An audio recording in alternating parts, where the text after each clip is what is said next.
శివకుమార్ రొక్కం. గులాబీ బాస్ కేసీఆర్ కు చాలా రోజుల తర్వాత రిలీఫ్ దక్కింది. కేసీఆర్ హయాంలో విద్యుత్ కొనుగోలు, థర్మల్ ప్లాంట్ల నిర్మాణాలపై జస్టిస్ ఎల్ నరసింహారెడ్డి కమిషన్తో దర్యాప్తు చేయిస్తోంది రేవంత్ సర్కార్. బహిరంగ తీర్పులు చెప్పిన నరసింహారెడ్డికి విచారణ జరిపే అర్హత లేదంటూ సుప్రీంకోర్టులో పిటిషన్ వేశారు కేసీఆర్.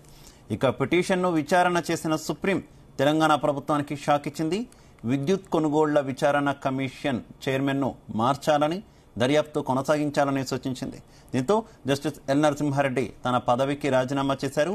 కాంగ్రెస్ తన గోతిలో తానే పడిందని బీఆర్ఎస్ నేతలు ఎదురుదాడి చేస్తున్నారు.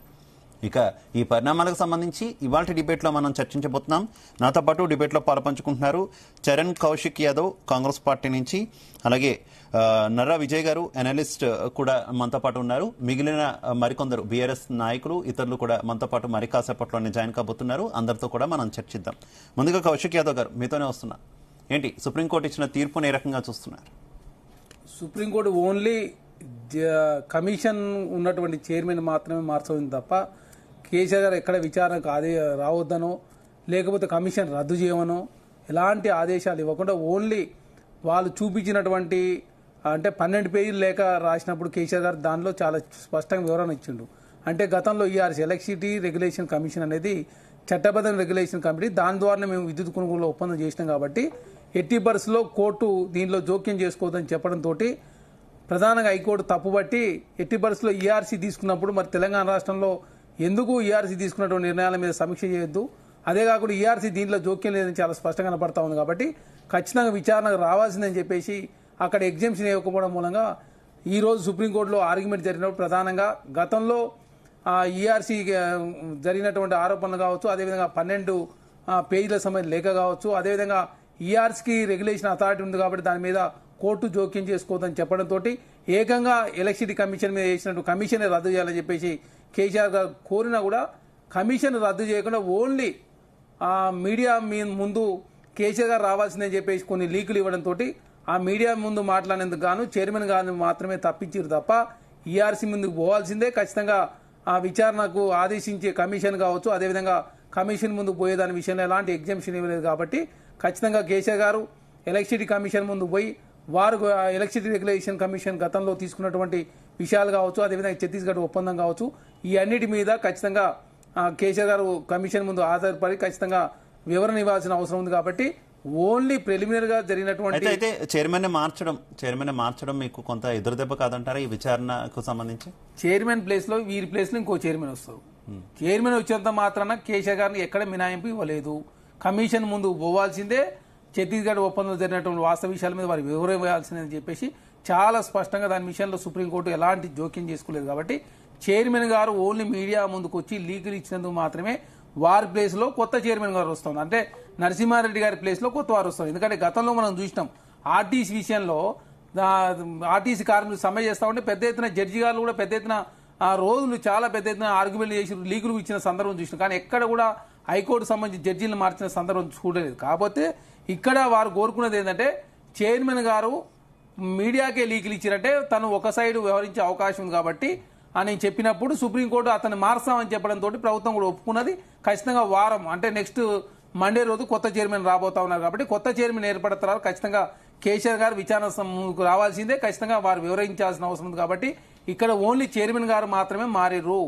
కమిషన్ రద్దు చేయమని చెప్పలేదు, కేసీఆర్ గారు అక్కడ హాజరు కావద్దని కూడా చెప్పలేదు కాబట్టి ఖచ్చితంగా చైర్మన్ గారే మారారు కాబట్టి ఖచ్చితంగా దీంట్లో ఎలాంటి రిలాక్స్ కేసీఆర్ లభించలేదు. జస్ట్ కాకపోతే చైర్మన్ నరసింహారెడ్డి గారి ప్లేస్ లో కొత్త వారు రాబోతా ఉన్నారు. దానికి ప్రభుత్వం కూడా అంగీకరించింది కాబట్టి నెక్స్ట్ వచ్చే సోమవారం రోజు కొత్త చైర్మన్ వచ్చిన తర్వాత ఖచ్చితంగా కేసీఆర్ గారు అక్కడికి విచారణకు రావాల్సిందే. ఖచ్చితంగా వారి వివరణ ఇచ్చే వరకు కమిషన్ ఇచ్చినటువంటి అంటే కమిషన్ కోరిన విధంగా వారు దానికి సంబంధించినటువంటి సలహాలు కావచ్చు, గతంలో జరిగిన ఒప్పందాలు కావచ్చు, అన్ని విషయాల మీద ఖచ్చితంగా కేసీఆర్ గారు వివరించాల్సిన అవసరం ఉంది. రైట్. నర్రా విజయ్ గారు, మీరేమంటారు? ఎందుకంటే సుప్రీంకోర్టు ఇచ్చినటువంటి ఆదేశాలు మీరు కూడా చూసినటువంటి నేపథ్యంలో కాంగ్రెస్ వెర్షన్ కూడా మనం విన్నాం. కౌశిక్ గారు ఏం చెప్పారు?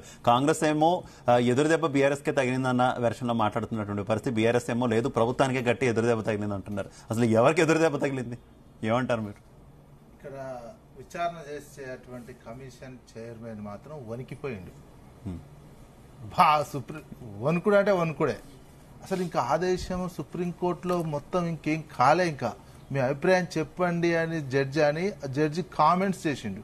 అట్లెట్లా ప్రెస్ కాన్ఫరెన్స్ మాట్లాడతాడు, ఆయనకి ఎట్లా చేస్తాడు ఏంటి అని ఒక కామెంట్ చేయంగానే సమాచారం వచ్చింది, భయపడిపోయింది. సుప్రీంకోర్టు ఇట్లా అయిపోయింది, ఇట్లా అన్నది ఒక జడ్జి లాగా ఉండి ఇట్లా ముందే ఎట్లా ప్రియాక్యుపైడ్ ఉంటుంది అనే ఒక దాంతో ఇమ్మీడియట్ గా ఆయనకైనా తప్పుకుంటున్నా అని చెప్పడం జరిగింది. ఇక్కడ ఎవరు ఆయన తీసేయలే.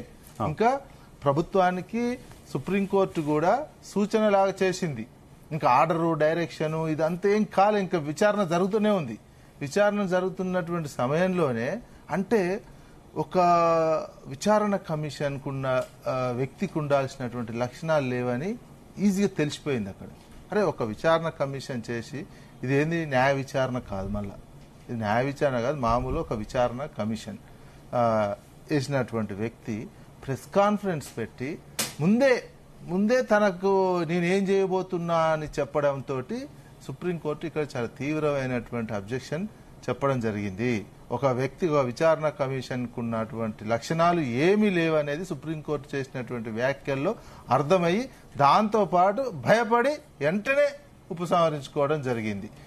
తను పోతూ ఇంకేమన్నాడు తెలుసా, జస్టిస్ చంద్ర అన్నటువంటి ఇరిగేషన్ సంబంధించి విచారణ కమిషన్ కూడా మా ఫ్లోర్ లోనే ఉంది, ఆయన కూడా మీడియాతో మాట్లాడతాడు అని చెప్పడం కూడా జరిగింది. ఎందుకు ఇదంతా ఏంటి, ఒక రిటైర్డ్ జడ్జిగా వ్యవహరించాల్సినటువంటి ఒక విచారణ కమిషన్ కు చైర్మన్ గా వ్యవహరించాల్సిన వ్యక్తేనా అట్లా వ్యవహరించవచ్చా? సుప్రీంకోర్టు ఈయన జడ్జిగా చేశారు, సుప్రీంకోర్టు చీఫ్ జస్టిస్ మళ్ళీ చేసినటువంటి వ్యక్తి. అంటే విచారణ కమిషన్ ఎంపిక చేసుకుంటున్నప్పుడే ప్రభుత్వం ఎలాంటి వాళ్ళని చూజ్ చేసుకుంది అనేది కూడా అర్థమవుతుంది. అసలు ప్రెస్ కాన్ఫరెన్స్ తెలుసా అండి, ఆ రోజు ప్రెస్ కాన్ఫరెన్స్ కు సంబంధించినటువంటి అంశము ఆయన చిట్ చాట్ మాట్లాడదామని అనుకున్నటువంటి వ్యక్తి ఆడ మీ చిట్ చాట్లు ఉన్న రిపోర్టర్లు ఉన్నారంటే చిట్ చాట్ ఎందుకు, చిట్ చాట్ లేదు, మైకులు లేరు ఏంది, ఒక విచారణ కమిషనా ఏంటి, ఓ పొలిటికల్ లీడరా? ఇప్పుడు విచారణ కమిషన్ తనంతర తాను లెటర్ పెట్టి తప్పుకున్న తర్వాత కూడా మీడియాలో మాట్లాడుతూ ఇష్టం ఉన్నారు. అక్కడ మీడియాలో ఈ 2 గంటలలో కొన్ని మీడియా సంస్థలతో మాట్లాడినటువంటి వ్యక్తి తన ఫ్రస్ట్రేషను, తను రకమైనటువంటి కోపము ప్రదర్శించడమే చూపిస్తున్నారు తప్ప ఇది ఒక విచారణ చేస్తే చేయండి. విచారణ ఎవరి జరిగిందేంది, ఒప్పందం 2 ప్రభుత్వాల మధ్యలో జరిగినటువంటి ఒప్పందం విద్యుత్ కొనుగోళ్లకు. అందులో నిజంగానే ఫ్రాడ్ జరిగినటువంటిది ఇంకేదన్నా జరిగినటువంటిది ఉన్నట్లయితే ఒక నిష్పక్షపాతంగా విచారణ చేసి తర్వాత ఒక నివేదిక, వీళ్ళకేంది ఇప్పుడు ఉన్నటువంటి కమిషన్ కి చైర్మన్ కి వీళ్ళకు ఉన్నటువంటి జ్యుడిషియల్ పవర్స్ లేవు. ఈయన శిక్ష వేయాలి అని శిక్షకు సంబంధించినటువంటి చట్టాలు చెప్పి వీళ్ళకి ఇంత పనిష్మెంట్ ఇవ్వాలనే అటువంటి అధికారం లేదు. కేవలం ఇది జరిగిందని ప్రభుత్వానికి ఒక నివేదిక మాత్రం ఇవ్వగలరు. ఆ నివేదిక ప్రభుత్వం ఇంప్లిమెంటేషన్ చేస్తే చేయొచ్చు, లేకపోతే లేదు. ఆ దానికే నేను ఒక విజయ్ గారు డిస్కస్ చేద్దాం, అన్ని అంశాలు కూడా డిస్కస్ చేద్దాం. మనం బీఆర్ఎస్ వెర్షన్ కూడా వినే ప్రయత్నం చేద్దాం. అంతో పాటు జాయిన్ అవుతున్నారు కల్వకుంట్ల సంజయ్ గారు, ఎమ్మెల్యే, ఆయనతో మాట్లాడే ప్రయత్నం చేద్దాం. నమస్తే సంజయ్ గారు. నమస్కారం అండి. సంజయ్ గారు, ఏంటి సుప్రీంకోర్టు ఇచ్చినటువంటి తీర్పుని ఏ రకంగా చూస్తున్నారు? మళ్ళీ ఒకసారి న్యాయస్థానాల మీద పూర్తి నమ్మకం కుదిరిందండి.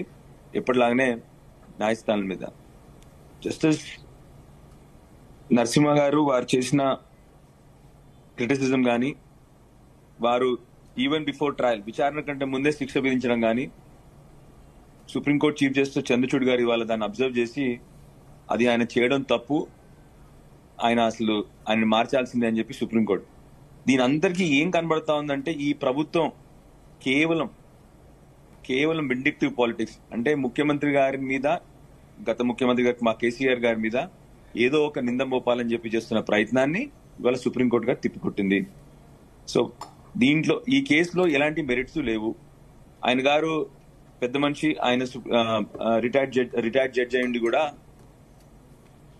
ఈవెన్ బిఫోర్ ది ట్రయల్, అంటే ట్రయల్ ముగించక ముందే కూడా ఆయనే ప్రెస్ మీట్ పెట్టి ఆయన ఇష్టం వచ్చిన తీర్పు ఇచ్చేసి ఏమాత్రం అసలు కేసుకి సంబంధం లేకుండా ఆయన మాట్లాడిన తీరుని ఇవాళ బ్రహ్మాండంగా సుప్రీంకోర్టు చీఫ్ జస్టిస్ చంద్రచూడ్ గారు దాన్ని తప్పుపట్టడం జరిగింది.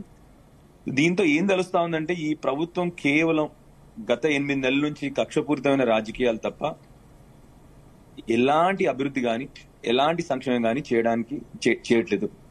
మళ్ళీ ఒకసారి మీ ద్వారా ప్రభుత్వాన్ని రిక్వెస్ట్ చేస్తా ఉన్నాను, దయచేసి మీరు ఇవన్నీ మానుకుని బురద జల్లే పని మానుకొని దయచేసి ప్రభుత్వం మీద, గవర్నెన్స్ మీద మీ మీ ఎనర్జీ గానీ మీ ఆలోచనలు కానీ దాని మీద పెట్టాలని మళ్ళీ రిక్వెస్ట్ చేస్తాను. అయితే సంజయ్ గారు కేవలం కమిషన్ చైర్మన్ మాత్రమే మార్చారు, విచారణ అయితే కంటిన్యూ అవుతుంది, కోర్టు కూడా విచారణ కంటిన్యూ చేయమని చెప్పింది కదా అని కాంగ్రెస్ అంటున్నారు. మీకు విషయం చెప్పండి, విచారణ మీద మీకు నమ్మకం కలిగిందా? మీరు డిమాండ్ చేశారు చైర్మన్ స్వచ్ఛందంగా తప్పుకోవాలని, కేసీఆర్ లేఖ కూడా రాశారు కదా. ప్రస్తుతం ఆయన తప్పనిసరి పరిస్థితుల్లో రాజీనామా చేసి వెళ్ళిపోయినటువంటి పరిస్థితి. ఇప్పుడైనా కేసీఆర్ విచారణకు సహకరిస్తారా? విచారణ మీద మీకు నమ్మకం ఉందా లేదా? తప్పకుండా అండి. మేము విచారణ మీద నమ్మకం లేదని ఏ రోజు చెప్పలేదు. మీకు తెలుసో తెలీదో కానీ అసెంబ్లీలో ఆన్ రికార్డ్ వీళ్ళు ఏదో అనవసరమైన బురద జల్లుతా ఉంటే మేము వాళ్ళకి ఆ రోజు ఎంక్వైరీ కమిషన్ వేసుకోండి అని చెప్పింది కూడా మేమే. మా శాసనసభ సభ్యులు జగదీశ్వర్ రెడ్డి గారు ఆ రోజు, మా హరీష్ గారు ఆ రోజు చెప్పారు, మీకు ఏ ఎంక్వైరీ కావాలో ఎంక్వైరీ చేసుకోండి. ఎందుకంటే గత 8 నెలల నుంచి వాళ్ళు వచ్చి చేసిన ఒకటే లీక్స్, తిట్లు, బూతులు తప్ప ఇంకేమీ చేయలేదు. ఆ రోజు మేము అసెంబ్లీలో మేమే చెప్పాము, ఎంక్వైరీ వేయండి, నిజ నిర్ధారణ మీరు ఏం చేయాలో నిజ నిర్ధారణ చేయండి అని మేమే ఎంక్వైరీ చేశాం. కానీ వీళ్ళు ఎంక్వైరీ చేసినప్పుడు ఇంత బూటకమైన ఎంక్వైరీ చేస్తారని మేము అనుకోలేదు. ఎవరైతే ఒక జడ్జిని అపాయింట్ చేశారో వారు even before the trial start కాకముందే వారి దోషిగా నిర్ణయించేసి అసలు దానికి కావాల్సిన అయితే సంజయ్ గారు జస్టిస్ నరసింహారెడ్డి స్వచ్ఛందంగా తప్పుకోవాలని కోరడంతో పాటు ఆయనకి రాసినటువంటి లేఖలో కేసీఆర్ మరో విషయాన్ని కూడా ప్రస్తావించారు కదా, స్టేట్ టీఆర్సీ ఇచ్చినటువంటి తీర్పుల మీద అసలు విచారణ జరిపే అర్హతే లేదంటూ కూడా ఆయన ప్రస్తావించారు కదా. ఆ విషయం అవి ఎవరు ప్రస్తావించారు? మేము ప్రస్తావించామంటున్నారా? కేసీఆర్ గారు దాంట్లో ప్రస్తావించారంటారా స్టేట్? సో నిజంగానే గోయింగ్ బ్యాక్ టు లీగల్ గా మనం చూసినప్పుడు అయితే ఎప్పుడైనా ఈఆర్సీ ట్రిబ్యునల్ ఇన్ ప్లేస్ లో ఉన్నప్పుడు ఏ ఒక్కరికి కూడా ఎంక్వైరీ చేసే అర్హత ఉండదు. That is legal issue. I'm not going to go in to that అండి. మీకు అర్థమైంది కదా, దట్స్ ఎ లీగల్ ఇష్యూ. దాన్ని కూడా మేము ఇంక్లూడ్ చేసాం దాంట్లో. సుప్రీంకోర్టు పరిగణలోకి తీసుకోలేదు అనుకుంటా కదా సంజయ్ గారు? అది తీసుకోలేదు supreme court. So what ever supreme court orders ప్రకారం మేము తప్పకుండా enquiry, supreme court if advice to go head with the enquiry తప్పకుండా మేము సహకరిస్తాం. దీంట్లో అందులో ఏం మాకు బేసిజాలు లేవు. మాకు కావాల్సిన ఒకటే ఏంటంటే నిజానికి దీంట్లో ఏమాత్రం మెరిట్స్ లేవు. 2 ప్రభుత్వాల మధ్య కుదిరిన ఒప్పందం. ఆ ప్రభుత్వంలో అక్కడ ఉన్నది కూడా వీళ్ళ ప్రభుత్వమే, కాంగ్రెస్ ప్రభుత్వమే. కేవలం డైవర్షన్ పాలిటిక్స్ చేస్తూ కేవలం ఈ రాష్ట్రాన్ని మంచి మార్గంలో తీసుకెళ్లకుండా పనికిరాని పనులు చేస్తున్న ఈ ప్రభుత్వానికి మంచి చెంపపెట్టయిందని చెప్పి మా ఇవాళ సుప్రీంకోర్టు ఆర్డర్ తెలుస్తా ఉంది. సో మళ్ళీ ఒకసారి వాళ్ళు ఏం చేస్తా ఉన్నారంటే వాళ్ళు రిక్వెస్ట్ చేస్తా ఉన్నారు ప్రభుత్వాన్ని, దయచేసి మీరు ఇచ్చిన వాగ్దానాల మీద పనిచేయడం మొదలుపెట్టండి, కేసీఆర్ గారి మీద బురద చేయడం తగ్గించాలని చెప్పి రిక్వెస్ట్ చేస్తా ఉన్నాం. రైట్. కౌశిక్ యాదవ్ గారు మీరేమంటారు? బురద జల్లడం మానుకోండి అని చెప్పి ఎమ్మెల్యే గారు సూచిస్తున్నారు కదా, కాంగ్రెస్ పార్టీకి బురద జల్లడం కాదు, ఇచ్చినటువంటి హామీల మీద దృష్టి పెట్టండి అనేటటువంటి ఒక సూచన. ఇప్పుడు మీరు చూస్తా ఉన్నారు, తెలంగాణ రాష్ట్రంలో అసెంబ్లీ సాక్షిగా వారే కమిషన్ ఏర్పాటు చేయమని చెప్పారు. అసెంబ్లీ కమిషన్ ఏర్పాటు చేయమని చెప్పిన తర్వాత కమిషన్ ఏర్పాటు చేశారు. ఏర్పాటు చేసిన తర్వాత కమిషన్ కు వచ్చి వివరణ ఇవ్వకుండా 12 పేజీలకు సంబంధించినటువంటి ఒక వివరణ ఇస్తూ అసలు ఏకంగా కమిషనే ఉండొద్దు, ఈఆర్సీ ఒప్పందంలో భాగంగా ఈఆర్సీ కొనుగోలు చేసింది కాబట్టి ఈఆర్సీ పరిధిలో ఉన్నటువంటి అంశాన్ని ఎట్టి పరిస్థితిలో కమిషన్ ఏర్పాటు చేయొద్దు, కోర్టులో కూడా ప్రశ్నించే అవకాశం లేదని చెప్పేసి వారు మాట్లాడిన తర్వాత హైకోర్టు చాలా స్పష్టంగా చెప్పింది, ఖచ్చితంగా మీ విచారణకు ఆదేశించే పోవాల్సిందే, ఖచ్చితంగా విచారణ సంస్థ ముందు పోయి మీరు మీ వాదనలు నిలిపేయని చెప్పిన తర్వాత మళ్ళీ సుప్రీంకోర్టు పోయారు. సుప్రీంకోర్టు పోయిన తర్వాత వీళ్ళు చేయాల్సింది ఏంది, ఇలా కమిషన్ రద్దు చేయమని చెప్పి సుప్రీంకోర్టు చెప్పలేదు. కేసీఆర్ గారిను పిలిచిన ఏదైతే కమిషన్ ఆదేశించిందో రమ్మని చెప్పేసి దాని విషయంలో ఎలాంటి స్టే ఇవ్వలేదంటేనే చాలా స్పష్టంగా ఓన్లీ కేసీఆర్ గారికి గతంలో మీడియా ముందు మాట్లాడినటువంటి జస్టిస్ నరసింహారావు గారు చిట్చాట్ చేసిన విషయంలో మాత్రమే సుప్రీంకోర్టు ఈఆర్సీ దాని కమిషన్ చైర్మన్ గారిని రాజీనామా చేయాలా, వారి ప్లేస్లో కొత్త వారిని నియమించాలని చెప్పి ప్రభుత్వాన్ని కోరడంతో వారం రోజులు టైం తీసుకోవడంతో తొందరగా సుప్రీంకోర్టు నుంచి ఎప్పుడైతే చైర్మన్ గారు మార్చాలని చెప్పడం జరిగిందో ఎమ్మటే జస్టిస్ నరసింహారెడ్డి గారు రాజీనామా చేసిన సందర్భం మనం చూసినాం. కాబట్టి ఖచ్చితంగా తెలంగాణ రాష్ట్రంలో కాంగ్రెస్ ప్రభుత్వం. కౌశిక్ యాదవ్ గారు, ఎన్నికల ప్రచార సందర్భంగా ఇప్పటి ముఖ్యమంత్రి అప్పటి విపక్ష నేత రేవంత్ రెడ్డి చాలా కీలకమైనటువంటి వ్యాఖ్యలు చేశారు, చాలా ఆరోపణలు కూడా చేశారు. కేసీఆర్ అలాగే కేసీఆర్ కుటుంబం చేసినటువంటి అవినీతికి సంబంధించి నిర్దిష్టమైనటువంటి ఆధారాలు ఉన్నాయని ప్రజల్లోకి విస్తృతంగా తీసుకెళ్లారు. మరి ఇప్పుడు అధికారంలోకి వచ్చిన తర్వాత, ముఖ్యమంత్రి అయిన తర్వాత ఆ ఆధారాలన్నీ ఏమైపోయినాయి? ఎందుకు ఆయన దగ్గర నిజంగా నిర్దిష్టమైన ఆధారాలు ఉంటే ఎందుకు సమర్పించలేకపోతున్నారు? ఇప్పుడు దాకా ఎందుకు ఈ ఒక్క కేసు అనే కాదు, వివిధ కేసులకు సంబంధించి ఎందుకు యాక్షన్ తీసుకోలేకపోయారు? ఇప్పుడు ప్రభుత్వ పరంగా ఒక పారదర్శక విచారణ జరగాల, చట్టం తన పని తాను చేసుకుంటూ పోతూ ప్రజాస్వామ్య విచారణ జరగాలి. కానీ నిర్దిష్టమైన ఆధారాలు ఇచ్చారా? ఎవరైనా గుర్తుపెట్టుకోవాలి. ఇప్పుడు కమిషన్ ఏర్పాటు చేసింది, కమిషన్ ఒక రిపోర్ట్ ఇస్తుంది. రిపోర్ట్ ఇచ్చిన తర్వాత ఆ రిపోర్ట్ పరిశీలించిన తర్వాత ప్రభుత్వం దగ్గర ఉన్నటువంటి ఆధారాలు ఏమున్నాయి, ఇవన్నిటి మీద చర్యలు ఏ విధంగా తీసుకుంటే తర్వాత సంగతి. అసలు ముదిగాలు కమిషన్ ఏర్పాటు చేసిన తర్వాత విచారణ రండి అని చెప్పి కేసీఆర్ గారు ఆదేశిస్తేనే కేసీఆర్ గారు హైకోర్టు పోయిన ఆంటీ సుప్రీంకోర్టు పారిపోయిన సందర్భం మనం చూసినాం. కాబట్టి సుప్రీంకోర్టుకు పారిపోయారు అంటున్నారు. నరసింహారెడ్డి మీడియా ముందు ఆ రకంగా మాట్లాడారు. గతంలో మీరు చూసి సమర్థిస్తామా అనేది విషయాన్ని పక్కకు పెట్టి, కాదు మీరు గతంలో ఉన్నారు. ఆర్టీసీ కార్మికులు 4 రోజులు ధర్నాలు చేస్తా ఉంటే ప్రతిరోజు జడ్జి గారు ఏం మాట్లాడారు అందరు చూసిరు. వాళ్ళే జడ్జి గారు ప్రతిరోజు మరి వాళ్ళు కూడా చిట్చాట్ చేసిన సందర్భం మనం చూసి, ఎందుకు మరి ఆనాడు హైకోర్టు జడ్జీలను మారలేదు అంటే ఆనాడు ఎవరు కూడా కోర్టుకు పోయలేదు, అదేవిధంగా ఆనాడు ఉన్నటువంటి ప్రభుత్వాన్ని ఎవరు ప్రశ్నించలేదు కాబట్టి ఆ విషయం పక్కకు పోయింది. కానీ ఈ రోజు ఇమ్మీడియట్లీ సుప్రీంకోర్టు చెప్పడంతో తక్షణమే చైర్మన్ గా రాజీనామా చేసినట్టే వారి చిత్తశుద్ధి ఉంది. కాబట్టి నరసింహారెడ్డి గారు ఎమ్మటే నైతిక బాధ్యత వహిస్తూ వారు రాజీనామా చేసిన సందర్భం మనం చూసినాం. కాబట్టి ఖచ్చితంగా కమిషన్ చైర్మన్ మాత్రమే రాజీనామా చేసి వారి ప్లేస్ లో వేరే చైర్మన్ గారు వస్తారు. వచ్చిన తర్వాత ఖచ్చితంగా కేసీఆర్ గారు విచారణ సంస్థ ముందు హాజరు కావాల్సిందే, వివరణ ఇవ్వాల్సిన సందర్భం ఖచ్చితంగా ముడిపడింది. ఆ విషయంలో ఎలాంటి సుప్రీంకోర్టు ఎలాంటి వ్యాఖ్యలు చేయలేదు, ఆ విషయంలో స్టే ఇవ్వలేదు, కమిషన్ రద్దు చేయమని చెప్పలేదు. కాబట్టి కేసీఆర్ గారు ఓన్లీ చైర్మన్ విషయంలో మీడియా ముందు చిట్చాట్ చేసినటువంటి ఒక సాకును మాత్రం చూపిస్తూ సుప్రీంకోర్టు దాని విషయంలో చైర్మన్ గారు మార్చమని చెప్పారు. ప్రభుత్వానికి కట్టబడి దాని విషయంలో వారం రోజులు టైం కావాలని చెప్పింది. ఖచ్చితంగా కొత్త చైర్మన్ వస్తారు. వచ్చిన తర్వాత ఖచ్చితంగా వాస్తవ విషయాలను కూడా, ఎందుకంటే ఛత్తీస్గఢ్ ఒప్పందంలో ఆనాడు ఏం జరిగిందో అందరూ తెలుసు. ఎందుకంటే మీరు చూసిరు, కేంద్ర ప్రభుత్వం చాలా స్పష్టంగా చెప్పింది, యాదాద్రి భద్రాద్రి కట్టొద్దండి, మీకు ఎంత కరెంట్ కావాలని చెప్పండి, మేము తక్కువ ధరకి ఇస్తామని చెప్తే అనవసరంగా 12-13 రూపాయలు పెట్టి ఛత్తీస్గఢ్ నుంచి కొనుగోలు చేయడంతో ఈనాడు ప్రధానంగా 45,000 కోట్ల రూపాయలేమో యాదాద్రి భద్రాద్రి మూలంగా అప్లై అయినాయి. అదే కాకుండా సబ్గ్రిడ్ టెక్నాలజీ దేశంలో ఎక్కడ వాడని టెక్నాలజీ వాడుతూ BHEL కు సంబంధించినటువంటి టెండర్లు పిలవకుండానే కాంట్రాక్ట్ ఇచ్చిన సందర్భం అన్ని చూసినాం. కాబట్టి అన్ని విషయాలు బయటకు వస్తాయని చెప్పి కేసీఆర్ గారు హైకోర్టు పోయిన, హైకోర్టు సుప్రీంకోర్టు పోయినా కూడా వాళ్ళకి ఎలాంటి రిలీఫ్ జరగలేదు. జస్ట్ ఓన్లీ కొండను తవ్వి ఎలకన పట్టినట్టుగా జస్ట్ చిన్న ఒక చైర్మన్ గారిని మాత్రమే మార్చారు. వారి ప్లేస్ లో వేరే వారు వస్తారు. వచ్చిన తర్వాత పారదర్శక విచారణ జరగాలని చెప్పి ప్రభుత్వం భావిస్తా ఉంది. దానిలో రాజకీయ కక్షలు తావు లేకుండా జరగాలని కోరుకుంటాం. కాబట్టి తెలంగాణ రాష్ట్రంలో కమిషన్లు ఏర్పాటు చేసి తొందరగా రిపోర్ట్ ఇవ్వాలని చెప్పి ప్రభుత్వం కోరింది. దాని మీద చర్చలు జరుగుతా ఉన్నాయి. ఓకే కౌశిక్ యాదవ్ గారు, మనం భారతీయ జనతా పార్టీ వెర్షన్ కూడా వినే ప్రయత్నం చేద్దాం. అంతా పాటు భారతీయ జనతా పార్టీ నుంచి శ్రీనివాస్ గారు జాయిన్ అవుతున్నారు. నమస్తే శ్రీనివాస్ గారు. నమస్కారం. శ్రీనివాస్ గారు, జరుగుతున్నటువంటి పరిణామాలన్నీ చూస్తున్నారు. కాంగ్రెస్ సర్కార్ గత ప్రభుత్వం మీద వేసినటువంటి కమిషన్లు కావచ్చు, విచారణ కమిటీలు కావచ్చు, ఇవన్నీ చూస్తున్నారు. ముఖ్యంగా ఈ విద్యుత్ కొనుగోలు అంశంలో కేసీఆర్ సుప్రీంకోర్టుకు వెళ్లడం, సుప్రీంకోర్టులో కమిషన్ చైర్మన్ ను మార్చాలంటూ కూడా ప్రభుత్వానికి ఆదేశం ఇవ్వడం, చైర్మన్ రాజీనామా చేయడం, ఇవన్నీ కూడా టకటకా జరిగిపోయినాయి కదా. ఈ పరిణామాలన్నింటి మీద మీరు ఏమంటారు? ఆ యొక్క నిర్ణయం రావడంతో జరిగే పని ఏమో ఆగుతుందా, ఎంక్వైరీ ఆగుతుందా? దీంతో కాదు కదా.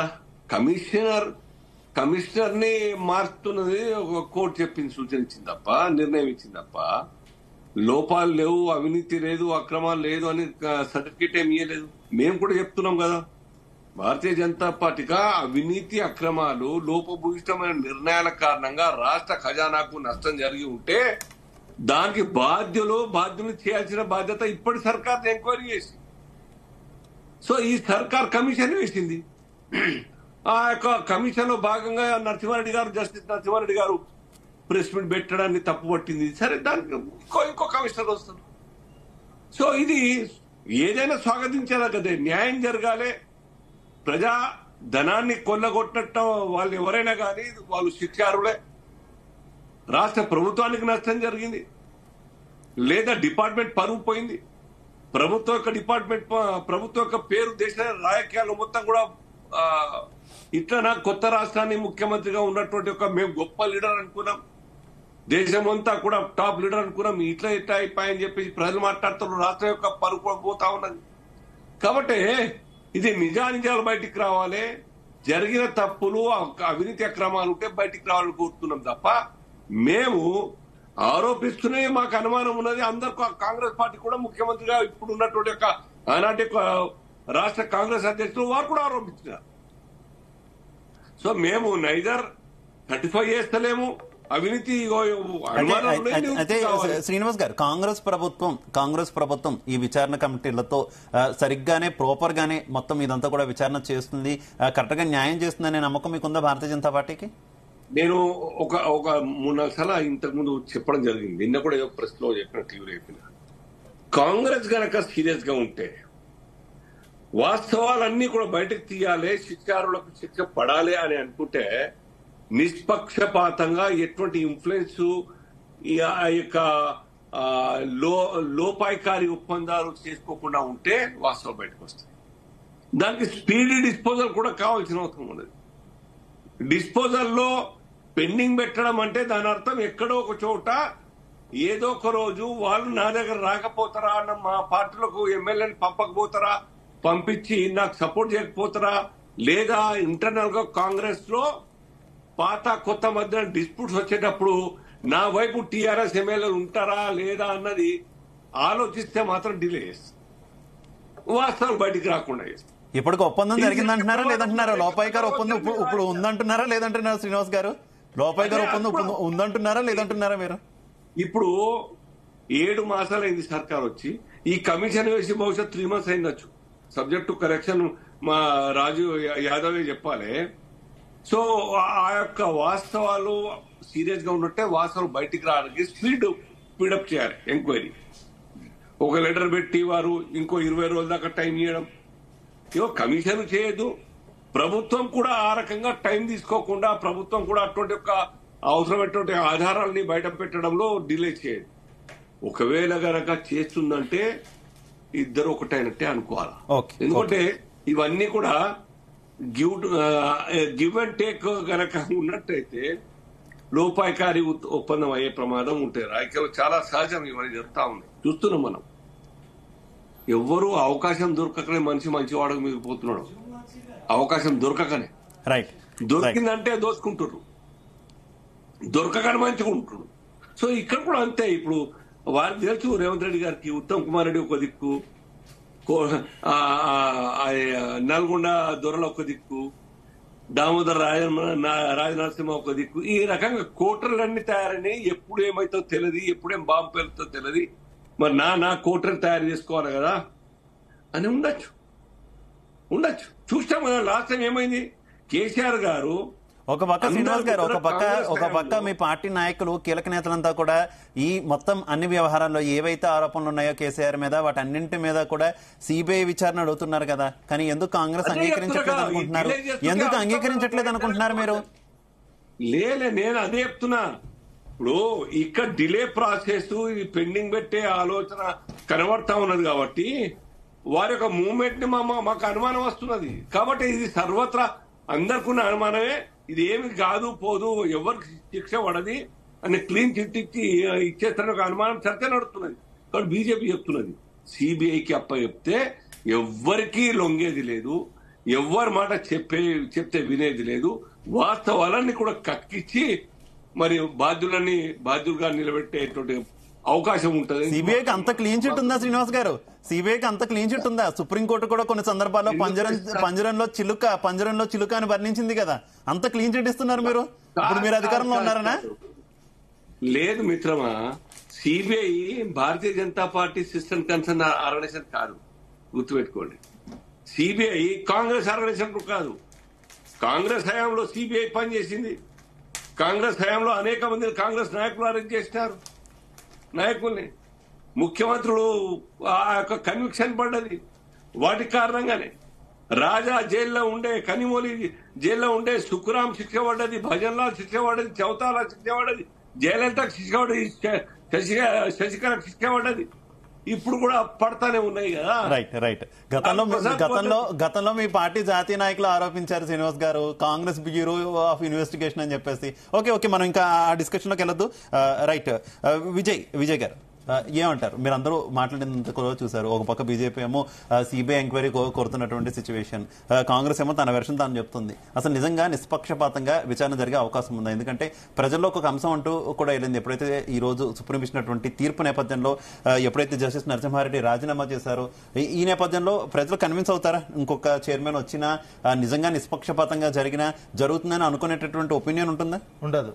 దానికి సంబంధించింది ఏంటంటే దాని శాంటిటీ, దాని విలువ, కమిషన్కి సంబంధించినటువంటి ఒక చిత్తశుద్ధి, కమిట్మెంటు, ఈ ప్రభుత్వం ఎట్లుంది అనేది తేలిపోయింది. ఇది సుప్రీంకోర్టు వ్యాఖ్యానించినటువంటి అంశం.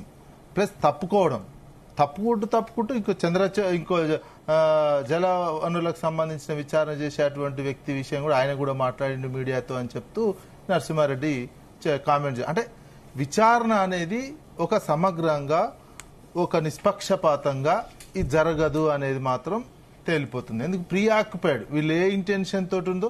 ఒకటి ఫస్ట్ ఏమన్నారు, అసెంబ్లీలో ఇప్పుడు ఉన్నటువంటి ముఖ్యమంత్రి గారు చెప్పింది, మేము సిట్టింగ్ జడ్జి తోటి విచారణ జరిపిస్తాము అని చెప్పారు.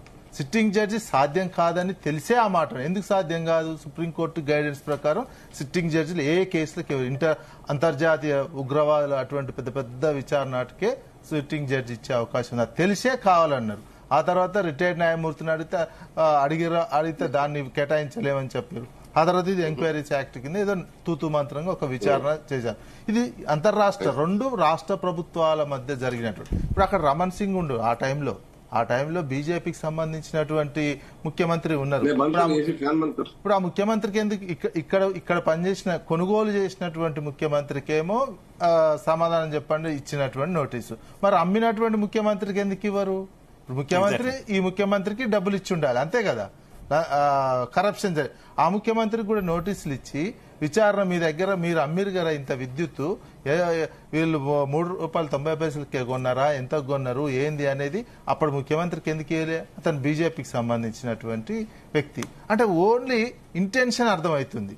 ఇంటెన్షన్ ఓన్లీ ఒక రాష్ట్రానికే పరిమితం చేయడం, ఈ నాయకులకే పరిమితం చేయడం. అంటే అక్కడ మాట్లాడినటువంటి వ్యక్తి, సుప్రీంకోర్టు కూడా ఈ కేసు ఇంకా దీనికి ఎందుకంటే ఓ మెరిట్స్ ఇప్పుడు ఉన్నటువంటిది ఏంటంటే, ఆల్రెడీ ఎలక్ట్రిసిటీ రెగ్యులేటరీ కమిషన్ అనేది ఒక జడ్జి ఇచ్చినటువంటి తీర్పు. విద్యుత్ కొనుగోలు, భారతదేశంలో విద్యుత్ కొనుగోలు అమ్మకాలు పూర్తిగా ఏ రాష్ట్రంలోనైనా ఎలక్ట్రిసిటీ రెగ్యులేటరీ కమిషన్ ఆధ్వర్యంలోనే జరుగుతాయి. ఎలక్ట్రిసిటీ రెగ్యులేటరీ కమిషన్ ఇచ్చినటువంటిది జడ్జి ఫైనల్. దానికి సంబంధించి ఏదైనా అప్పీల్ ఉంటే ట్రిబ్యునల్కి పోవాలి. ఆ సందర్భంలో మన ఛత్తీస్గఢ్ ఇక్కడ జరిగినటువంటి దాంట్లో అప్పుడు ఉన్నటువంటి పిసిసి అధ్యక్షుగా ఉన్నటువంటి రేవంత్ రెడ్డి ఇక్కడ విచారణకు అటెండ్ అయ్యి దాన్ని పబ్లిక్ హియరింగ్ లోకి వెళ్లి దీనికి సంబంధించిన అబ్జెక్షన్ చెప్పడం జరిగింది. ఆ తర్వాత పై కోర్టుకు వెళ్ళలే. ఇక్కడ కోర్టుకు సంబంధించిన రేటు డిసైడ్ అయిన తర్వాత ఇప్పుడు అటువంటి ముఖ్యమంత్రి, అప్పుడు పిసిసి అధ్యక్షుడు ఉన్న వ్యక్తే తర్వాత పైకోర్టుకు పోయి అడిగినటువంటి సందర్భం లేనటువంటిది. ఇప్పుడు విచారణ చేసిన తర్వాత ఇక్కడ మెయిన్ ఇప్పుడు అది మళ్ళీ నెక్స్ట్ విచారణలో సుప్రీంకోర్టు దీన్ని విచారణ చేయాలా వద్దా ఏంటి అనేది ఒక క్లారిటీ ఏదైనా ఇచ్చే అవకాశం ఉంది. ఇక్కడ కమిషన్ గా ఉన్నటువంటి, విచారణ చేస్తున్నటువంటి కమిషన్ గా చైర్మన్ గా ఉన్నటువంటి వ్యక్తి అనుసరించినటువంటి విధానం, ఆ విధానాన్ని తప్పుపడుతూ, అంటే ప్రభుత్వం వేసినటువంటి చైర్మన్లని అనుమానించాల్సినటువంటి పరిస్థితి అయితే వచ్చింది. ఒక ప్రీ ఆక్యుపైడ్ మైండ్. ఏమంటారు విజయ్ గారు, ఎవరు చేస్తే, అంటే అటు బీజేపీ కూడా సిబిఐకి ఇవ్వాలని కోరుతుంది కదా, ఎవరు విచారణ చేస్తే అసలు నిజాలు బయటపడతాయి? భారతదేశం ఎందుకంటే విచారణ అయితే ఖచ్చితంగా జరగాలి. అనుమానాలు ప్రజల్లో ఉన్నాయి, ప్రజల్లో కూడా చొచ్చుకెళ్లేలా చేశారు ఎన్నికల టైంలో కూడా, అటు ఇటు కూడాను. కాబట్టి ఖచ్చితంగా కూడా ప్రజలకు నిజాలు తెలియాలి. ఎవరు తప్పు చేశారు, అసలు ఏం జరిగింది, కొనుగోలులో ఎక్కడ అక్రమాలు జరిగినాయి, అసలు అక్రమాలు జరిగాయా లేదా, కేసీఆర్ తప్పు చేశారా లేదా అనేటటువంటి ఒక విషయం మీద స్పష్టత రావాలి. కాబట్టి ఎవరు విచారణ చేస్తే న్యాయం జరుగుతుంది? భారతదేశంలో విచారణ సంస్థల మీద ప్రతి ఒక్కరు అపనమ్మకం అయితే ఏర్పడిందండి. అటు సిబిఐ ఏర్పడేలా చేశారు రాజకీయ పార్టీలు, వ్యవస్థలు, గతంలో పరిపాలించిన కాంగ్రెస్ పార్టీ, ఇప్పుడు పరిపాలిస్తున్నటువంటి బీజేపీ. ఇప్పుడు సిబిఐ, ఈడీ ఒక అత్యున్నతమైనటువంటి సంస్థలు. అబ్బో సిబిఐ, మనం చిన్నగా ఉన్నప్పుడు అయితే సిబిఐ అంటే ఒక లెవెల్ గా చూసేవాళ్ళం. ఇప్పుడు సిబిఐ అంటే అది మామూలు ఏసీబీ చిన్న పోలీస్ స్టేషన్ కేసు లాగా తయారైనటువంటి సిచ్యువేషన్ కనిపిస్తుంది. ఫోన్ చేస్తే ప్రైమ్ మినిస్టర్ ఆఫీస్ ఫోన్ చేస్తే వాళ్ళు కేసును తిమ్మిని చేస్తారు, ఏది పడితే అది రాసుకుంటారు అనేటువంటి సిచ్యువేషన్ ఏర్పడింది ప్రజల్లో. ఎట్లా నమ్మకాలి? ఆయన విచారణ చేయాలి. ఏంది అన్ని అంటే తూతూ మంత్రంగా, అదే మామూలు వేరే కేసులు అయితే ఒక తీరుగా రాజకీయ కేసులు మొత్తం ఒక రాజకీయ పరమైనటువంటి వ్యవస్థను, ప్రజాస్వామ్య వ్యవస్థలను ఒక దరిద్రమైనటువంటి పరాకాష్ఠ స్థాయికి ఈ రెండు జాతీయ పార్టీలు తీసుకెళ్లాయి. ఇప్పుడు ప్రతి అంశం మీద అనుమానమే, ప్రతిదీ అనుమానించే విధంగా తీసుకెళ్లారు. సిబిఐని అనుమానించుడే, ఈడీని అనుమానించుడే, ఇంకొక న్యాయ వ్యవస్థ ఒక్కటి ఉన్నది. న్యాయ వ్యవస్థ కూడా కొన్ని అనేక రకాలుగా వస్తున్నాయి, కొన్ని చర్చలు అయితే జరుగుతున్నటువంటి. ఈ రకంగా వ్యవస్థను కుళ్ళిపోయే విధంగా ఈ ఉన్నటువంటి రెండు జాతీయ పార్టీలు చేశాయి. దేశాన్ని పరిపాలించిందే వాళ్ళు. ఈ రకమైనటువంటి విచారణతోటి వాస్తవ కేవలం ఈ విచారణ సంస్థలు రాజకీయ కక్ష సాధింపు చర్యలకే ఉపయోగించుకుంటున్నారు. అటువైపు కాంగ్రెస్ ఉన్నప్పుడు కూడా జగన్ విషయంలో తేలింది కదా. జగన్ విషయంలో 16 నెలలు జైలు పెడితే కక్ష సాధింపు అనేది వెళ్ళిపోయాయి. అదే కాంగ్రెస్ పార్టీ కనిమొల్లిని కూడా జైల్లో పెడితే ఆ 2G స్కామ్ అనేది వీళ్ళు బీజేపీ వచ్చిన తర్వాత అధికారమే దాని పేరుతో వచ్చారు. 2G స్కామ్ అసలు ఏం అవినీతి జరగలేదని కోర్టు తీర్పిచ్చినటువంటి అంశం. సుప్రీంకోర్టు అప్పీల్లో ఉన్నది మిత్రమా. ఇక ఆ అప్పీల్ అదేంది జడ్జిమెంట్ ఇచ్చిన తర్వాత అప్పీల్ వచ్చి ఓపెన్ అయినటువంటి కేసులు ఏమైనా ఉన్నాయా సార్ భారతదేశంలో? తీర్పు ఫైనల్ అయిపోయిన తర్వాత భారతదేశంలో సబ్జెక్ట్ ఏమిటవుతూ మనతో పాటు ఇప్పుడు జాయిన్ అయ్యారు విజయ క్షత్రియ గారు, భారతీయ జనతా పార్టీ బీఆర్ఎస్ నాయకులు. క్షత్రియ గారు, ఇందాక ఎమ్మెల్యే సంజయ్ గారు మీ పార్టీ తరఫున జాయిన్ అయ్యారు. ఆయన తన ఒపీనియన్ చెప్పినటువంటి పరిస్థితి, ఖచ్చితంగా కూడా విచారణకు సహకరిస్తాము అంటూ కూడా చెప్పారు. వచ్చినటువంటి తీర్పును కూడా ఆయన స్వాగతించినటువంటి పరిస్థితి. మీరేమంటారు జరుగుతున్నటువంటి పరిణామాలు ఈరోజు సుప్రీం ఇచ్చినటువంటి తీర్పుకు సంబంధించి? ప్రజాస్వామ్యంలో రాజ్యాంగం గెలిచిందని అనుకుంటున్నాం. ఎందుకనంటే గత 2001 నుండి ఎప్పటి నుంచి అయితే టీఆర్ఎస్ పార్టీ పెట్టడం జరిగిందో, పెట్టకంటే మునుపు ఒక 2 సంవత్సరాల నుండి, పెట్టిన తర్వాత దాదాపు 23 సంవత్సరాల నుండి జరుగుతున్నటువంటి కేసీఆర్ గారు అంటే గిట్టనటువంటి అన్ని పార్టీలలో ఉన్నటువంటి అన్ని సంఘాలలో ఉన్నటువంటి మొత్తం వాళ్ళకు గుంపుగా తయారైపోయి ఇష్టపడిన వ్యక్తులు చేస్తున్నటువంటి క్రతువు, దానికి నాయకత్వాన్ని ఎవరు అని అంటే మరి మన రేవంత్ రెడ్డి గారు స్వయంగా స్వీకరించి వ్యక్తిగతంగా తీసుకొని చేస్తున్నటువంటి ఈ కుప్పిగంతులు చేష్టలు అవి సఫలీకృతం కావు అనేది మేము ఈరోజు సుప్రీంకోర్టు ఏదైతే మరి ఆదేశించిందో దాని ప్రకారంగా తేటతెల్లం అవుతా ఉన్నది. ప్రజాస్వామ్యం గెలిచింది అని మేము ఆనందిస్తున్నాం. ఇంకొకటి, రాజ్యాంగాన్ని చట్టాలను మేము ఖచ్చితంగా మరి గౌరవిస్తాం. ఈరోజు కమిషను వేసిన తర్వాత నరసింహారెడ్డి గారు చేసినటువంటి ప్రవర్తన వాస్తవంగా సమాజానికి కూడా నచ్చలేదు, మేధావులకు కూడా నచ్చలేదు. ఒక కమిషనరు ఆయన బహిరంగంగా వచ్చి ఒక రాజకీయ నాయకుడిలాగా సీఎంగా లెవెల్లో వచ్చి ఆయన మాట్లాడడం అనేది అది ఒరిజినల్గా మరి మనం అనకూడదు. కానీ ఒక పౌరుడిగా సర్వ హక్కులు నాకు ఉన్నాయి కాబట్టి నేను అనగలుగుతాను. ఎందుకు అని అంటే మరి ఆ రోజు ఏదైతే కమిషనర్ గారు చేశారో బహిరంగ ఏలానా అంటే మొత్తం అసలు విచారణనే కాలేదు కాక మునిపే జడ్జిమెంట్ ఇవ్వడం. ఆయన ఒక సుప్రీంకోర్టు మన హైకోర్టు చీఫ్ జస్టిస్ గా ఉన్నటువంటి గొప్ప వ్యక్తి మరి ఎందుకు తప్పిదం చేసిండు అనేది మాకు అర్థం కాలే. కాబట్టి మేము ఏం చేసినామనంటే మేము హైకోర్టును ఆశ్రయించినాము, సుప్రీంకోర్టును ఆశ్రయించినాము, మాకు న్యాయం చేయండి, మాకు గొడ్డలు పెట్టులంటే, ఎందుకంటే మా వ్యక్తిత్వం దెబ్బ తగులుతా ఉన్నది అక్కడ. మేము ఏ తప్పులు చేయలేదు, అయినా విచారణకు మేము అంగీకరించినాము, మేము సమయాన్ని అడిగినాము, మాకు సమయం ఇవ్వలేదు, అయినా మేము మరి బహిరంగ లేఖ రాసినాము, వస్తామని చెప్పినాము. సమయం అయితే విజయరాజశేఖర గారు కేవలం విచారణ చైర్మన్ మాత్రమే తొలగించారు. మీకు ఉన్నటువంటి కేసీఆర్ లేఖలో రాసినటువంటి ప్రస్తావించినటువంటి 2 డిమాండ్లలో ప్రధానంగా అసలు విచారణ అర్హతే ఈ విచారణ చేయడానికి అధికారం లేదనేది ఒక విషయం, 2 చైర్మన్ స్వచ్ఛందంగా తొలగాలనేది 2 డిమాండ్. చైర్మన్ అయితే సుప్రీంకోర్టు ఆదేశాల నేపథ్యంలో ఆయన రాజీనామా చేసినటువంటి పరిస్థితి. కానీ విచారణ అయితే కంటిన్యూ అవుతుంది కదా. పూర్తి స్థాయిలో మీకు మొత్తం ఊరట లభించినట్టు ఏ రకంగా చెప్పగలుగుతున్నారు మీరు? మేము ఊరట అని అంటలేమండి, మేము విచారణకి ఎక్కడ భయపడట్లేదు కదా. విచారణకు మేము హాజరవుతాం, మేము సమాధానం ఇస్తామని అంటున్నాం. కానీ ఎక్కడ కూడా మేము తప్పించుకునే దాంట్లో మేము లేము. కావాలని కుట్రపూరితంగా ఈరోజు నరసింహారెడ్డి గారు ఎక్కడి నుండి ఎక్కడ వచ్చారు, ఆయన హోదా ఏంది, ఎప్పుడు వచ్చిండ్రు అంతా ప్రపంచానికి తెలుసు. ఇక్కడ మ్యానిపులేట్ ఏంది అని అంటే మరి వాస్తవంగా కాళేశ్వరం విషయంలో కూడా ఎప్పుడు మన పర్మిషన్స్ వచ్చే విషయంలో కూడా భారతీయ జనతా పార్టీకి సంబంధించినటువంటి ఒక గొప్ప ఆర్ఎస్ఎస్ నాయకుడు అసలు పర్మిషన్లే రాకుండా తెలంగాణ ప్రభుత్వానికి అడ్డకట్టలు వేశారు. ఆయననే ఈరోజు మరి కాగును కూడా కాగును కూడా మరి మ్యానిపులేట్ చేసిండ్రు రిపోర్ట్స్లలో. అంటే మరి ఎవరి దగ్గరికి వెళ్ళాలి? మరి మన పెద్దలు అన్నట్టు నిష్పక్షపాత విచారణ అనేది జరిగే పరిస్థితి లేదు. ఖచ్చితంగా అది వివక్షతో కూడుకున్నటువంటి ఉన్నది. ఎందుకంటే కేసీఆర్ గారు తెలంగాణ పునర్నిర్మాణంలో తీసుకున్నటువంటి అన్ని జాగ్రత్తలు తీసుకొని, మరి అది కూడా మీరు గమనించండి, మొత్తం ప్రభుత్వ వ్యవస్థలకు సంబంధించినటువంటి వాటిని అన్నింటినీ ఉపయోగించుకొని మాత్రమే చేసింది, కానీ ఎక్కడ కూడా ప్రైవేటుకు సంబంధించిన వ్యక్తులకు కానీ వ్యవస్థలకు కానీ వాటిని అప్పచెప్పలేదు. అన్నప్పుడు గవర్నమెంట్ జరిగినటువంటి లావాదేవీలను కూడా తప్పుపడితే మరి ఈ కమిషన్కి ప్రోటోకాల్ ఉందా? ఇది క్వశ్చన్ మార్క్. అన్నప్పుడు ప్రోటోకాల్ ఉందా లేదా అని సుప్రీంకోర్టు జడ్జిమెంట్ ఇస్తుంది కదా.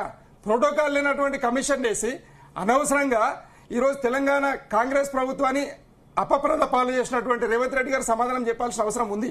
ఎందుకనంటే ఏదో తొందరపాటులో ఒక ఎమ్మెల్యే గారు అన్నంతనో మాత్రాన తొందరపాటు పడి కమిషన్ వేయడం అనేది మళ్ళీ దాన్ని మళ్ళా బీఆర్ఎస్ మీదనే తోపడం అనేది కరెక్ట్ కాదు. కోపతాపాలలో మరి ప్రజల సమస్యల గురించి అన్ని పార్టీలు మాట్లాడినప్పుడు అన్ని పార్టీలు ఎమ్మెల్యేలు మాట్లాడే హక్కు ఉంది. ఆ సందర్భంలో కొన్ని ముచ్చట్లు జరుగుతాయి. మరి కొన్ని ముచ్చట్లు జరిగినప్పుడు ఆ మాటను పట్టుకొని మరి అసలు కమిషన్ వేయకూడనటువంటి సందర్భంలో కమిషన్ వేయడం అనేది అది ఎంతవరకు కరెక్ట్ అనేది రేవంత్ రెడ్డి గారు చెప్పాల్సిన అవసరం ఉంది రేపు పొద్దుగాల మరి సమాజానికి. కాబట్టి మేము ఖచ్చితంగా మరి రాజ్యాంగాన్ని గౌరవిస్తాం, కమిషన్ కూడా గౌరవిస్తాం, కానీ దానికి ప్రోటోకాల్ ఉందా లేదా అనేది తేల్చేది సుప్రీంకోర్టు తేలుస్తుంది. కాబట్టి తేల్చిన తర్వాత మేము ఖచ్చితంగా సుప్రీంకోర్టు ఆదేశాల మేరకు మా పార్టీ అధ్యక్షులు నడుచుకుంటారు. Okay okay okay right. Kaushik Yadav గారు రెండు అంశాలు ప్రధానంగా బీఆర్ఎస్ తొలి నుంచి కూడా ప్రస్తావిస్తున్నటువంటి పరిస్థితి ఉంది. ఒకటి, అప్పుడు రేవంత్ రెడ్డి ఈఆర్సీకి వెళ్ళి ఫిర్యాదు చేశారు, తన అభ్యంతరాలు తెలిపారు. ఆయన అభ్యంతరాలు తెలిపిన తర్వాతే ఈఆర్సీ తీర్పు ఇచ్చింది. ఈఆర్సీ తీర్పు ఇచ్చిన తర్వాత ఆ తీర్పు మీద ఇంకా ఏమైనా అభ్యంతరాలు ఉంటాయి, కోర్టులకు కూడా వెళ్ళొచ్చు, లేదంటే ట్రిబ్యునల్కి వెళ్ళొచ్చు. అవకాశం ఉన్నా కూడా అప్పుడు రేవంత్ రెడ్డి వెళ్ళలేదు. కేవలం ప్రభుత్వంలోకి వచ్చిన తర్వాత విచారణ కమిషన్లో వేయడం ద్వారా ఆయన కక్ష సాధింపు చర్యలకు పాల్పడుతున్నారు అనేది బీఆర్ఎస్ ఆరోపణ. కేసీఆర్ లేఖలో కూడా అదే అంశాన్ని ప్రస్తావించారు. రెండో అంశం, ఎందుకు ప్రభుత్వం టు ప్రభుత్వం, గవర్నమెంట్ టు గవర్నమెంట్ జరిగినటువంటి ఒప్పందం పట్ల ఇక్కడ ఉన్నటువంటి మాజీ ముఖ్యమంత్రి మీద ఎందుకు విచారణ జరుగుతుంది? అప్పుడు ఆ రాష్ట్ర ముఖ్యమంత్రిగా ఎవరున్నారో వారి మీద కూడా విచారణ జరగాల కదా అనేది రెండో ప్రశ్న. ఈ రెండింటికి సంబంధించి ఏం చెప్తారు? అంటే ఇప్పుడు ప్రాథమిక దశల్లో మాత్రమే విచారణ జరుగుతూ ఉంది.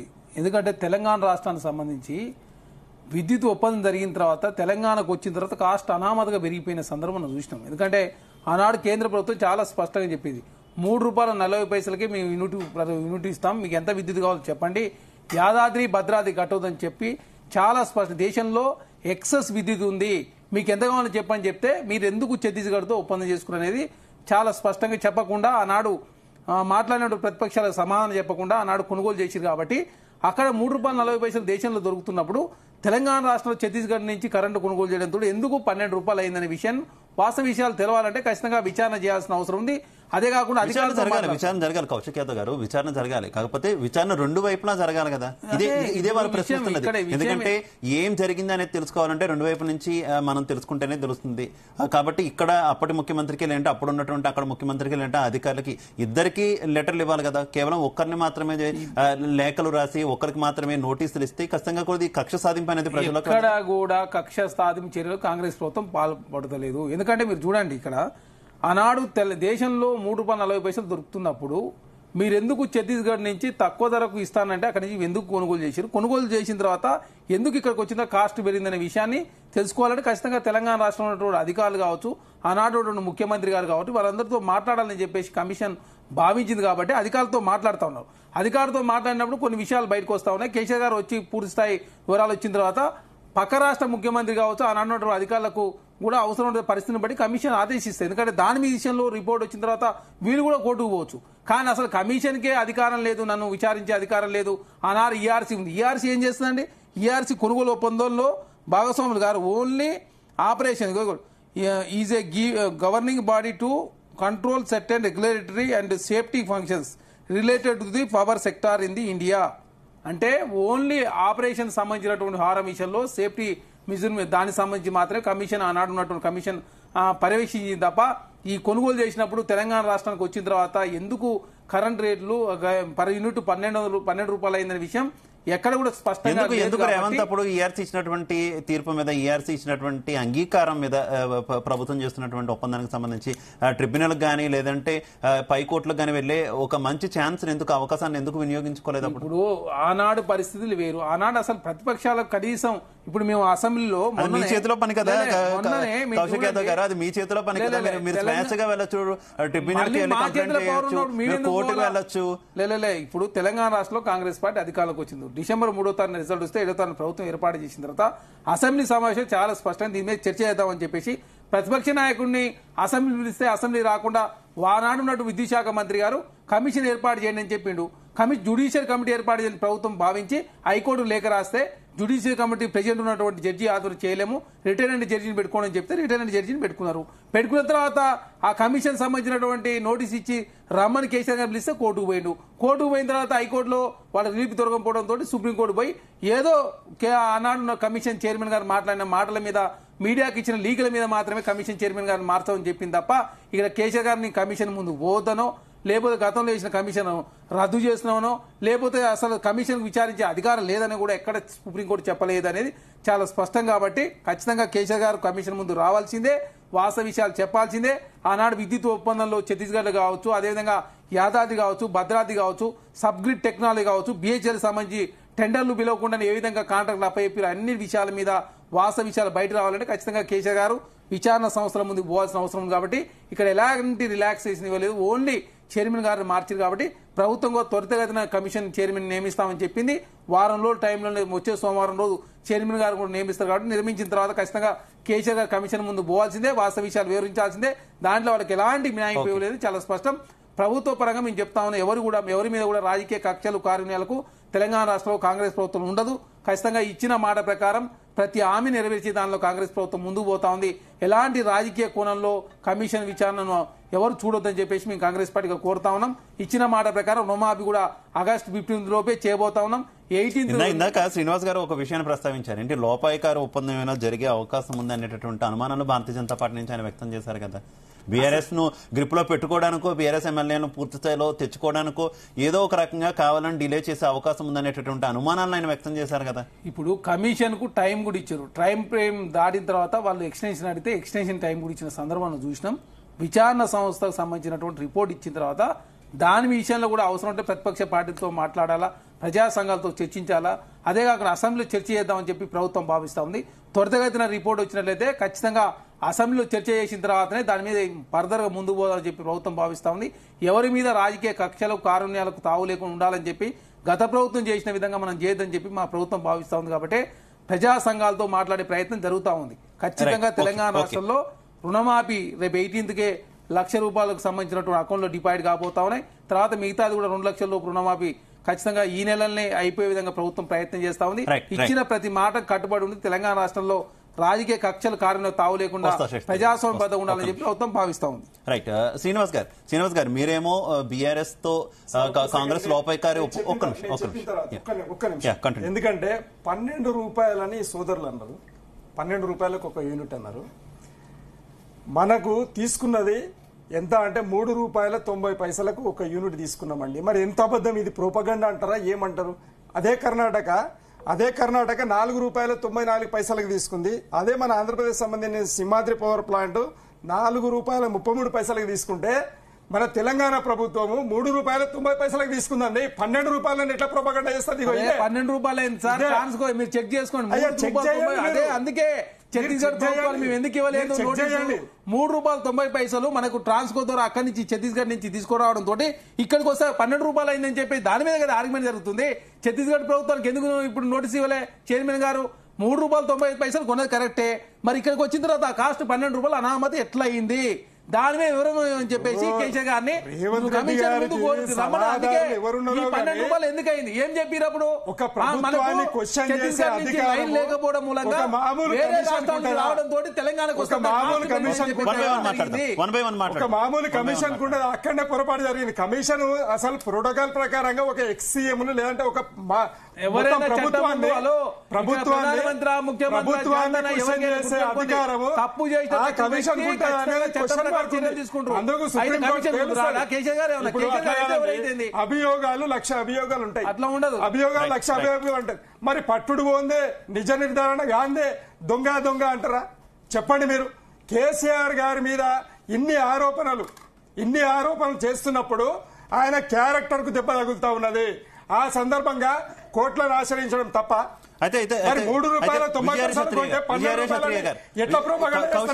కౌశిక్ గారు మరో విషయం కూడా ప్రస్తావించారు. కేంద్రం మేము చాలా చౌకగా విద్యుత్ ఇస్తాము అని చెప్పినా కూడా మీరు కాదని మరి ఒప్పందాలు చేశారు. సాక్షి చెప్పిండండి విద్యుత్ శాఖ మంత్రి. మీరు కాకపోతే వెనక చూసుకోండి. మీరు పార్లమెంట్ సాక్షి చాలా స్పష్టంగా నోట్ రిలీజ్ చేసింది. అన్ని రాష్ట్రాల కంటే అత్యంత తక్కువ ధర ₹1.90 పర్ యూనిట్ తెలంగాణ ప్రభుత్వం సబ్గ్రిడ్ టెక్నాలజీ ఎట్లా వాడు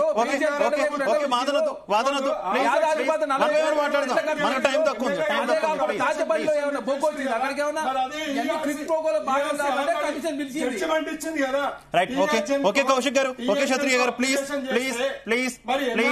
మళ్ళీ వస్తా మీ దగ్గరకు వస్తా. బీజేపీ వర్షన్ విందాం. శ్రీనివాస్ గారు నిజంగా కేంద్రం అప్పుడు సంప్రదించిందా తెలంగాణను?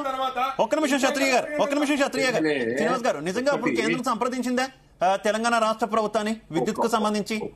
సారీ, మీ పేరండి? యాంకర్ పేరు శివ గారు. ఒకటి, ఈ రెండు సంస్థల మధ్య ఇటు రాష్ట్ర ప్రభుత్వం అక్కడ ఛత్తీస్గఢ్ ప్రభుత్వం యొక్క మధ్యన జరిగేటువంటి యొక్క అగ్రిమెంట్ లో ఎక్కడ కూడా కేంద్రం ఇన్వాల్వ్మెంట్ లేదు.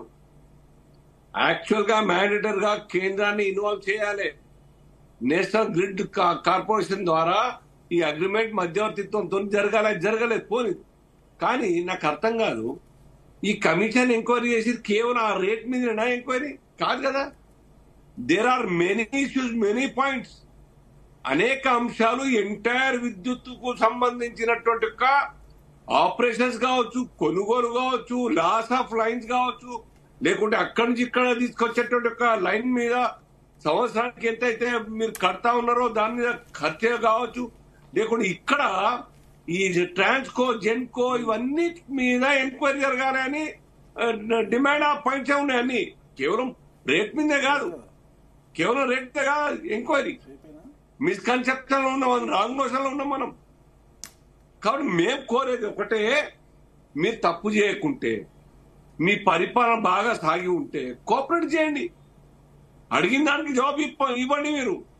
కానీ నవ్వుదో గ్యార కావద్దు, రణ్ఛోడ్ దాస్ కావద్దు, తప్పించుకునే ప్రయత్నం చేయదు. అసలు కమిషన్ కు జవాబు ఇచ్చేది. శ్రీనివాస్ గారు, ఒక ఎజెండాతో విచారణ జరుగుతుంది.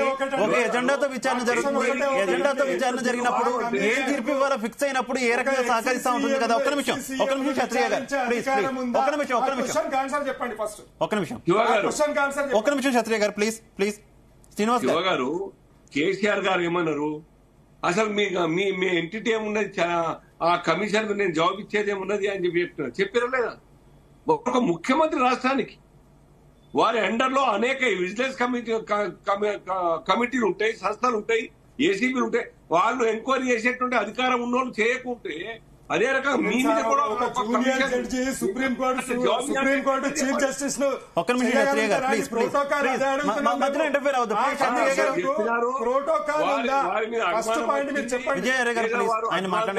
పెట్టి చెప్పినారు. అది చెప్పలే. వాస్తవంగా అడ్వాన్స్ గా చెప్పింది ఏంటంటే అనేక మంది వచ్చి ఇటువంటి ఆరోపణలు, కంప్లైంట్స్ ఇచ్చినారు అని చెప్పినారు ప్రెస్ కి. కానీ వారి అభిప్రాయం చెప్పలేదు, ఎక్కడ కూడా వారి అభిప్రాయం చెప్పలేదు. సబ్జెక్టును కరెక్షన్ ఎక్కడ కూడా చెప్పలేదు నరసింహారెడ్డి గారు. కానీ అయినా సుప్రీంకోర్టు ఒక ప్రపోజల్ పెట్టింది చేంజ్ అని చెప్పి, మంచిదే, తప్పుకుంటారా? మళ్ళీ రేపు కొత్త కమిషన్ వస్తుంది, కొత్త చైర్మన్ వస్తుంది కదా, వారు అదే పాయింట్స్ మీద ఎంక్వైరీ చేయాలి కదా. సో ఆ ఎంక్వైరీకి అయితే ముఖ్యమంత్రి గారు సంబంధిత అధికారులు అందరూ కోఆపరేట్ చేయాలి కదా. వాళ్ళు అడిగినటువంటి క్వైరీస్ కి డౌట్ కన్ఫర్మ్ చేయాలి కదా. మీరు తప్పు చేయకుండా మీరు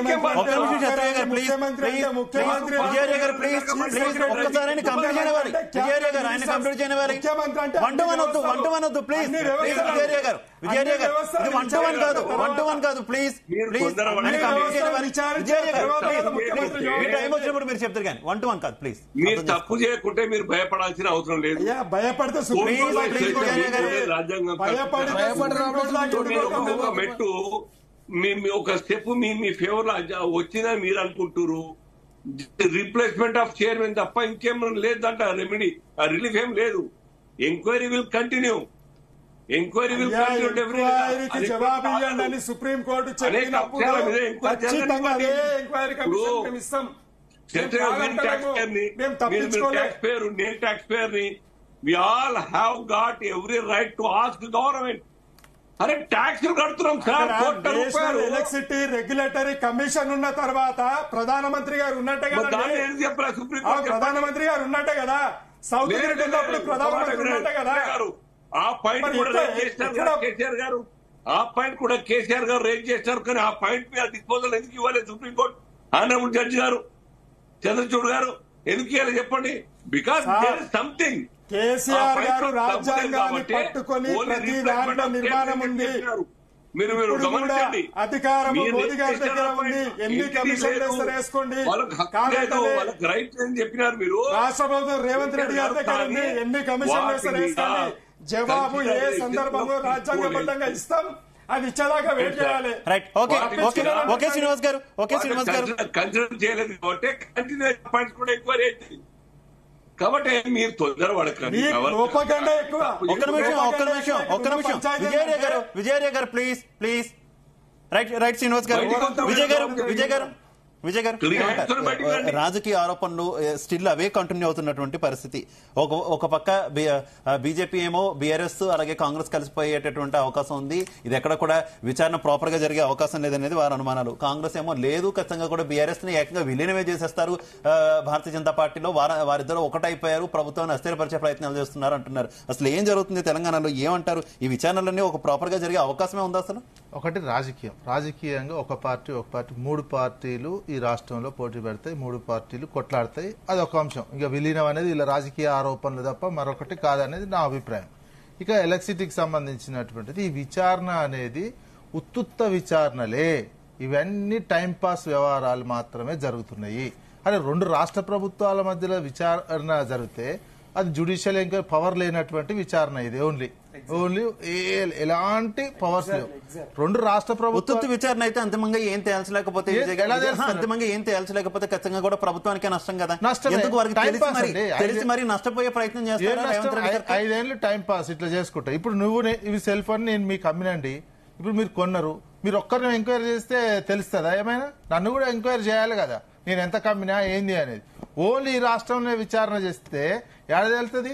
పక్క రాష్ట్రం ఉన్నటువంటి అప్పుడున్న బీజేపీ ముఖ్యమంత్రికి నోటీస్ ఇవ్వాలి, నువ్వు ఎంత కమ్మినవయా ఏంది అనేది. అయితే దేశంలో విద్యుత్ కొనుగోళ్ల రేట్లు నిర్ణయించేది ఈఆర్సీ మాత్రమే. అది చట్టబద్ధంగా చట్ట ప్రకారం చేసినటువంటిది. ఎవరు నిర్ణయిస్తారు విద్యుత్ రేట్లు? ఏదో జెన్కోనో ప్రొడక్ట్ చేసినటువంటి ఇంకో కంపెనీయో నిర్ణయించదు.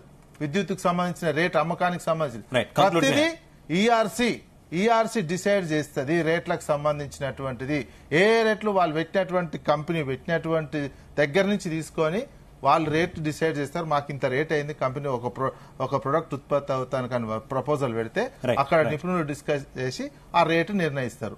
వీళ్ళ కొనుగోలుకు సంబంధించినటువంటిది ఏంది? తెలంగాణ ప్రభుత్వం ₹3.90 కొనుగోలు చేసింది.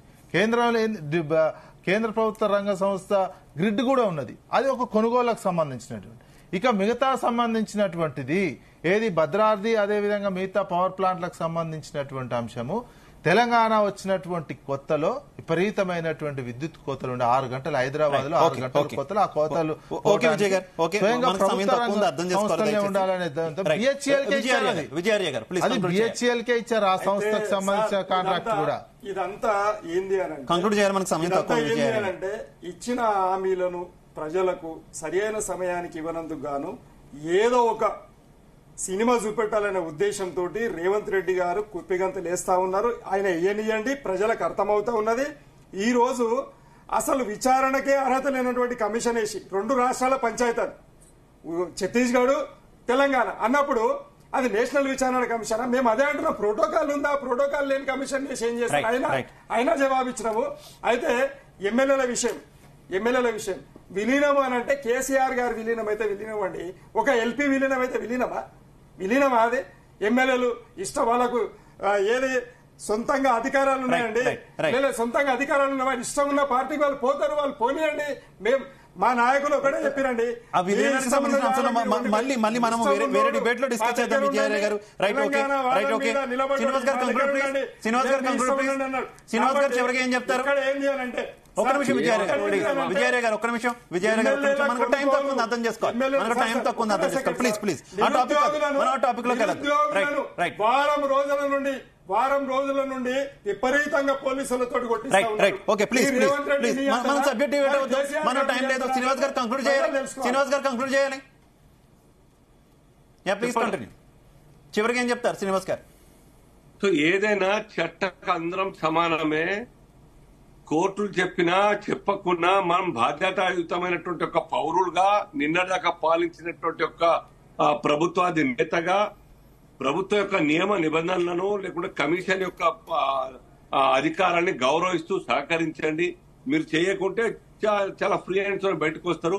దీంట్లో పెద్దగా మీరు సుప్రీంకోర్టు చెప్పగానే కొనుగోలులో బీజేపీ ఉంది కదండి, మీరు అంగీకరించండి.